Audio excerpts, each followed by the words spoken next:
Сәлем достар, біз сіздермен қарапайым геометриялық салу есептерін қарастырамыз. Алдымен бізге есептің шарты бойынша берілгені PQ бұрышын салуымыз керек. Осы бұрышқа тең бұрышты қалай саламыз? Алдымен берілген O төбесінен, яғни O төбесінен, осы O төбесінен жүргізілген екі сәулені көріп тұрмыз.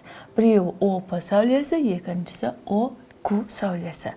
Осы бірінші сәуледен бірінші кез келген P нүктесін белгілеп алайық. P нүктесі және Q нүктесі. Сонда бізде берілген бұрышымыз QOP бұрышы. Осы бұрышқа тең болатындай ABC бұрышын салайық. ABC бұрышын. Ол үшін біз не істейміз? Алдымен бізге сызғыштың көмегімен OP түзуіне тең болатындай түзу салайық. Яғни OP сәулесін жүргіземіз. OP-ға тең болатындай VC.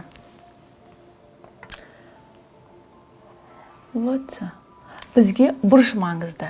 V. Енді циркульдің көмегімен, яғни біз V төбесін жүргізіп алдық. Ортасында орналасқан V төбесін жүргізіп алдық.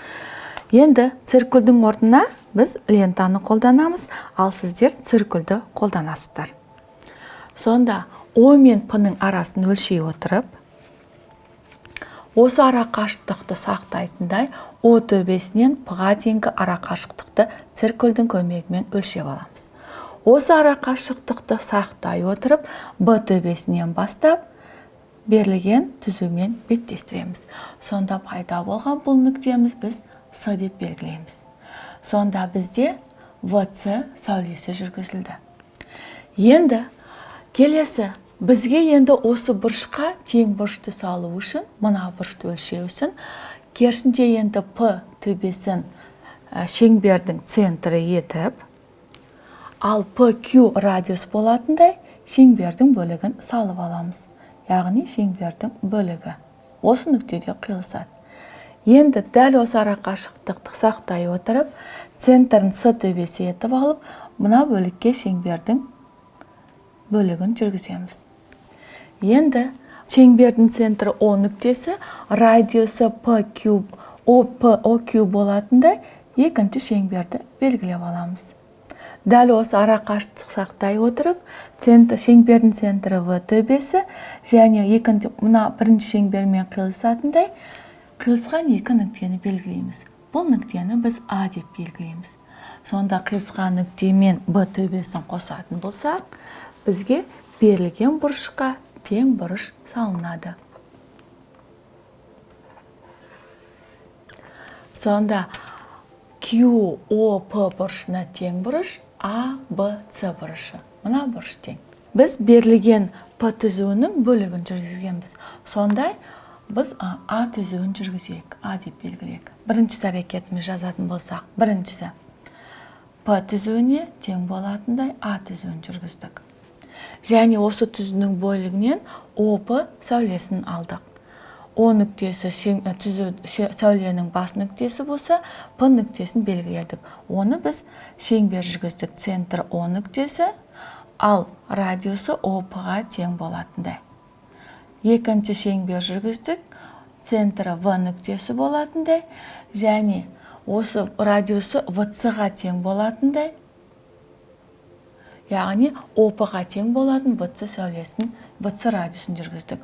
Осы A түзуімен қиылысқан шеңберді S нүктесі деп белгіледік.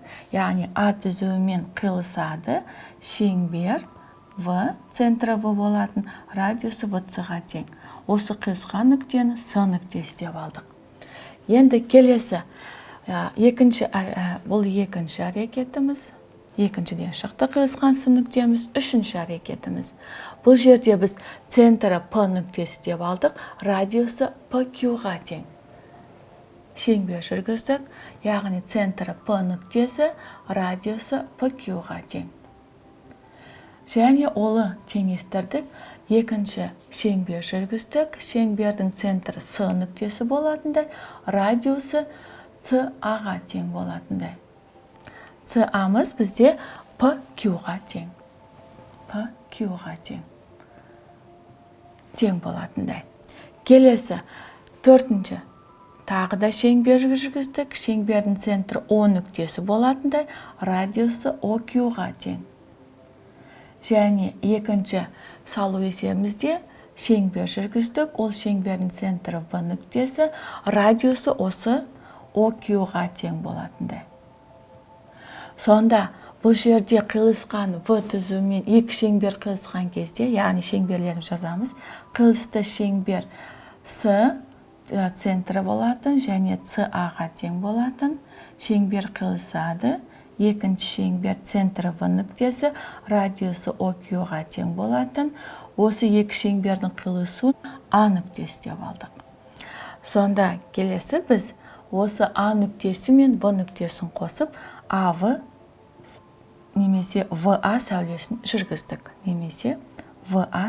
жүргіздік. Сонда біз ізделінді бұрышқа, бұрыш QOP бұрышына тең бұрыш АВЦ бұрышын салалдық. АВЦ.